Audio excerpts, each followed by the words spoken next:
नमस्कार, आपण पाहत आहात मराठी न्यूज। नंदुरबार जिल्ह्यातील शहादा तालुक्यात अवैध गौण खनिज वाहतुकीवर महसूल विभागाने मोठी धडक कारवाई केली आहे। या कारवाई दरम्यान मुरुम वाहतूक करणारा एक डंपर जप्त करण्यात आला आहे। मिळालेल्या माहितीनुसार गेल्या काही दिवसांपासून शहादा तालुक्यात अवैध गौण खनिज उत्खनन आणि वाहतुकीच्या प्रकारांबाबत नागरिक, सामाजिक कार्यकर्ते आणि विविध संघटनांकडून महसूल विभागाकडे सातत्याने तक्रारी करण्यात येत होत्या। अखेर या तक्रारींची दखल घेत महसूल विभागाच्या पथकाने 21 तारखेला सकाळी संशयित वाहनावर कारवाई केली। पथकाने संबंधित डंपर अडवून तपासणी केली असता त्यामध्ये मोठ्या प्रमाणात मुरुम आढळून आला। प्राथमिक चौकशीत ही वाहतूक विनापरवाना सुरू असल्याचा संशय व्यक्त करण्यात आला आहे। जप्त केलेला डंपर पुढील तपासासाठी तहसील कार्यालयाच्या आवारात ठेवण्यात आला असून संबंधितांवर नियमानुसार कारवाई करण्यात येणार असल्याची माहिती प्रशासनाकडून देण्यात आली आहे।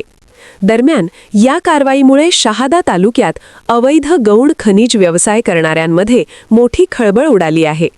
महसूल विभागाने अशा बेकायदेशीर प्रकारांवर पुढेही कठोर कारवाई सुरू ठेवण्याचा इशारा दिला आहे। मात्र तालुक्यातील अनेक भागांमध्ये अद्यापही बेकायदेशीर मुरुम उत्खनन सुरू असल्याचे चित्र समोर येत आहे। बांधकामासाठी लागणाऱ्या मुरुमच्या वाढत्या मागणीमुळे काही जणांकडून मोठ्या प्रमाणात विनापरवाना उत्खनन करून त्याची वाहतूक केली जात असल्याची माहिती मिळत आहे। नागरिकांकडून मात्र केवळ वाहतूक करणाऱ्या वाहनांवर कारवाई करून उपयोग नसून मूळ बेकायदेशीर उत्खनन करणाऱ्यांवरही कठोर कारवाई करावी अशी जोरदार मागणी करण्यात येत आहे। तसेच ओव्हरलोड वाहतूक करणाऱ्या वाहनांवरही लक्ष ठेवून त्यांची क्षमता तपासावी अशी अपेक्षा व्यक्त केली जात आहे।